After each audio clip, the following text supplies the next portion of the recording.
Leadership అంటే ఇదేదో office title గదా! అనుకుంటాం కదా!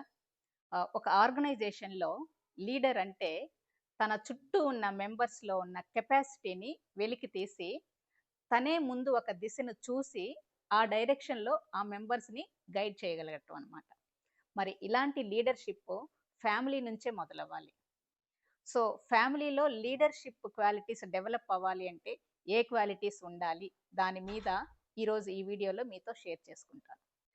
నేను జయ, జేకే స్ఫూర్తి ఛానల్‌కి స్వాగతం. ఈ మధ్య ఆర్గనైజేషన్స్‌లో ఎంప్లాయీస్‌కి హోమ్లీ అట్మాస్ఫియర్ క్రియేట్ చేస్తున్నారు. అంటే ఎంప్లాయీస్ ఫ్రీగా వాళ్ళ ఒపీనియన్స్‌ని ఎక్స్‌ప్రెస్ చేసే ఫ్రీడమ్ అలాంటి అట్మాస్ఫియర్. అలాగే వాళ్ళ క్రియేటివిటీని పెంచటానికి వాళ్ళకి రెస్పెక్ట్, వాల్యూ ఇలా ఇస్తూ ప్రొడక్టివిటీని పెంచగలుగుతున్నారనమాట. అంటే ఇది ఆర్గనైజేషనల్ బెనిఫిట్. మరి ఆర్గనైజేషన్‌లో ఏమో హోమ్లీ అట్మాస్ఫియర్ క్రియేట్ చేస్తున్నారు. బట్ మనం హోమ్‌లో ఏమో ఆఫీస్ అట్మాస్ఫియర్ క్రియేట్ చేసుకుంటున్నాం. సో, ఇక్కడ లీడర్‌షిప్ అంటే ఒక ఆర్ట్. ఈ ఆర్ట్ అందరిలో ఉండాలి. ఈ లీడర్‌షిప్ క్వాలిటీ అంటే హెడ్ ఆఫ్ ద ఫ్యామిలీకి సంబంధించినది అనుకోకూడదు. ఇది ఫ్యామిలీ మెంబర్స్ అందరికీ అవసరం. ఏ ఏజ్‌లో వాళ్ళకి ఆ ఏజ్‌లో సూటబుల్‌గా. పిల్లలకైనా, పెద్దలకైనా ఎవరికైనా సరే లీడర్‌షిప్ క్వాలిటీస్ కావాలి. సో, ఇలాంటి క్వాలిటీస్ కావాలి. ఇలాంటి లీడర్‌షిప్‌ని మనం డెవలప్ చేసుకోవాలి అంటే ఈరోజు నేను మీకొక 7 పాయింట్లు చెప్తాను. వాటిలో first one lead by example. అంటే చేసి చూపించటం. ఫ్యామిలీలో మనం ఎలా బిహేవ్ చేస్తున్నాము అని దాన్ని బట్టే ఎదుటి వాళ్ళ రెస్పాన్స్ కూడా ఉంటుంది. మా ఫ్యామిలీలో మా అత్తయ్య, మామయ్య ఎర్లీగా లేస్తారు. సో, మాకు కూడా అదే అలవాటయింది. మా ద్వారా మా పిల్లలకి కూడా అదే అలవాటయింది. అలాగే ఎక్కడికైనా వెళ్ళాలి అంటే బయటికి చాలా 7కి రెడీ అవ్వాలంటే 7కే ప్రాంప్ట్‌గా అంత పంక్చువల్‌గా ఉంటదనమాట. సో, ఆ పంక్చువాలిటీ అనేది మా ఫ్యామిలీ మొత్తంలో ఉంది. మన ఫ్యామిలీలో మన అలవాట్లు కానీ, మన యాక్షన్స్ కానీ, మనం ఇచ్చే వాల్యూ కానీ, ఇదంతా కూడా ఒక కల్చర్‌ని డెవలప్ చేస్తుంది. ఆ కల్చర్ మంచి కల్చర్ డెవలప్ అవ్వాలి అంటే, అది మన లీడర్‌షిప్ క్వాలిటీ మీద డిపెండ్ అయి ఉంటుంది. ఇదే చేసి చూపించటం అనేది. చెయ్యండి అని చెప్పటం కంటే, మనమే చేసి చూపించాలి. మనం చేస్తే మిగిలిన వాళ్ళు ఫాలో అవుతారు. అలాగే రెండవది ఓపెన్ కమ్యూనికేషన్. ఏదైనా ప్రాబ్లమ్స్ వచ్చినప్పుడు, చిన్న చిన్న సమస్యలొచ్చినప్పుడు ఓపెన్‌గా అందరూ డిస్కస్ చేసుకోవాలి.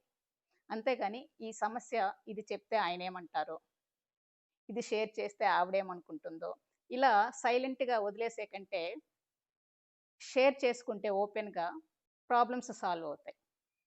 అంతేగాని కోపము, షార్ట్ టెంపర్‌నెస్, సైలెన్స్ మెయింటైన్ చేయటం వీటన్నిటి వల్ల మిస్‌అండర్‌స్టాండింగ్సే ఉంటాయన్నమాట. అందుకనే ఆ ఓపెన్ కమ్యూనికేషన్ కూడా మనలో ఉన్న లీడర్‌షిప్ క్వాలిటీని డెవలప్ చేస్తుంది. ఇక మూడవది అండర్‌స్టాండింగ్. పిల్లల స్ట్రగుల్స్ గాని, లైఫ్ పార్ట్నర్ ఫీలింగ్స్ కానీ, అలాగే ఎల్డర్స్ హెల్త్ అందరి పర్స్పెక్టివ్స్‌ని అర్థం చేసుకోవాలి. ఇప్పుడు పిల్లలు ఎగ్జామ్ ప్రెషర్‌లో ఉన్నారనుకోండి. ఏదో ఈ బిజీ లైఫ్‌లో ఉన్నాం కదా అని పట్టించుకోకుండా ఉంటే, దాని రిజల్ట్ యాంగ్జైటీ, స్ట్రెస్ ఇవి 2 ఫేస్ చేయాల్సొస్తుంది. అలా కాకుండా పిల్లవాడిని దగ్గర కూర్చోబెట్టుకొని, మిస్టేక్స్ ఏంటి ఐడెంటిఫై చేసి, వాటిని లెర్నింగ్ ఆపర్చునిటీస్‌గా క్రియేట్ చేయగలిగితే, వాళ్ళలో ఎంత కాన్ఫిడెన్స్ బిల్డ్ అవుతుంది ఆలోచించండి. సో, అంటే అక్కడ మీ లీడర్‌షిప్ క్వాలిటీ మీ ఫ్యామిలీ మెంబర్‌లో కాన్ఫిడెన్స్‌ని బిల్డ్ చేసిందనమాట. సో, ఈ అండర్‌స్టాండింగ్ అనేది కూడా చాలా ఇంపార్టెంట్. లీడర్‌షిప్ క్వాలిటీ అనమాట ఇది. ఇక నాలుగవది రెస్పాన్సిబిలిటీస్ షేర్ చేసుకోవటం. ఇలా రెస్పాన్సిబిలిటీ షేర్ చేసుకొని ప్రతి ఒక్కరు ఒక్కొక్క టాస్క్ చేసినప్పుడు ఏమవుతుందంటే, ఆ టాస్క్‌లో వాళ్ళ పెర్ఫార్మన్స్ ఇంక్రీజ్ అవుతుంది. సో, ఒక్కరే రెస్పాన్సిబిలిటీస్ అన్నీ మీద వేసుకుంటే వాళ్ళకి టెన్షను పెరుగుతుంది. సో, అలా రెస్పాన్సిబిలిటీ షేర్ చేసుకున్నందువల్ల ప్రతి ఒక్కరిలో అకౌంటబిలిటీ ఇంక్రీజ్ అవుతుందనమాట. So, responsibility gives accountability. Okay. అలాగే ఐదవది ఏంటి అంటే డెసిషన్ మేకింగ్ టుగెదర్. అంటే ఇంట్లో ఏదైనా వన్ సైడెడ్ డెసిషన్ కాకుండా, డామినేటింగ్‌గా కాకుండా అందరి ఒపీనియన్స్‌ని కన్సిడర్ చేసి అప్పుడు ఫైనల్‌గా ఒక కంక్లూజన్‌కొస్తే బాగుంటుంది. ఒక వెకేషన్‌కి వెళ్ళాలి అనుకుంటున్నారు. ఫ్యామిలీ వెకేషన్‌కి వెళ్ళాలి అనుకుంటున్నారు. అప్పుడు డెస్టినేషన్ ఏంటి? బడ్జెట్ ఏంటి, డేట్స్ ఏంటి, ఇవి మొత్తము ఫ్యామిలీ మెంబర్స్ అందరూ ఇన్వాల్వ్ అయ్యి డిసైడ్ అయితే ఆ డెసిషన్ మేకింగ్‌లో చాలా హ్యాపీనెస్ ఉంటుంది. డెసిషన్ మేకింగ్ కలిసి చేస్తే ఫ్యామిలీలో ప్రతి ఒక్కరిలో లీడర్‌షిప్ క్వాలిటీ డెవలప్ అవుతుంది. ఆరవది మోటివేషన్ అండ్ ఎంకరేజ్‌మెంట్. ఇప్పుడు పిల్లలు ఏదైనా గేమ్‌లో ఫెయిల్ అయ్యారనుకోండి, తిట్టకుండా వాళ్ళ ఎఫర్ట్‌ని రికగ్నైజ్ చేసి ఎంకరేజ్ చేయగలిగితే వాళ్ళలో నెక్స్ట్ గేమ్‌కి కాన్ఫిడెన్స్ బిల్డ్ అవుతుంది. అలాగే ఆ గేమ్‌లో పెర్ఫార్మెన్స్ కూడా ఇంక్రీజ్ అవుతుంది. సో, అందుకనే మోటివేట్ చేస్తూ, ఎంకరేజ్ చేస్తూ ఫ్యామిలీ మెంబర్స్‌లో స్ట్రెంగ్త్ పెంచొచ్చనమాట. వాళ్ళని స్ట్రెంథెన్ చేయొచ్చు. అది గ్రేట్ లీడర్‌షిప్ క్వాలిటీ. ఇక ఏడవది కాన్‌ఫ్లిక్ట్ రిజల్యూషన్. అంటే సమస్యల్ని సరిచేసుకోవటం. ఫ్యామిలీలో డిసగ్రీమెంట్స్ ఉంటే పేషెన్స్‌తో సాల్వ్ చేసుకోవాలి. అంతేకాని పెద్దగా అరుచుకోవటం, నీ వల్లే జరిగింది, కాదు నీ వల్లే జరిగింది అంటూ ఒకరిని ఒకరు బ్లేమ్ చేసుకోవటం. ఇలా చేసుకోకుండా కామ్‌గా, ఫెయిర్‌గా మాట్లాడుకోగలగటమే లీడర్‌షిప్ క్వాలిటీ అంటే. ఓకే. సో ఫ్రెండ్స్, చూసారు కదా! లీడర్‌షిప్ అంటే స్ట్రిక్ట్‌గా ఉండటం కాదు.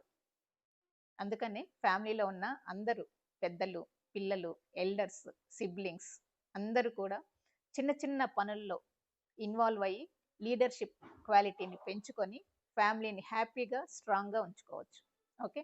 సో, ఈ వీడియో మీకు నచ్చినట్లయితే లైక్ చేయండి, షేర్ చేయండి. అలాగే జేకే స్ఫూర్తి ఛానల్‌ని సబ్స్క్రైబ్ చేయండి. Thank you.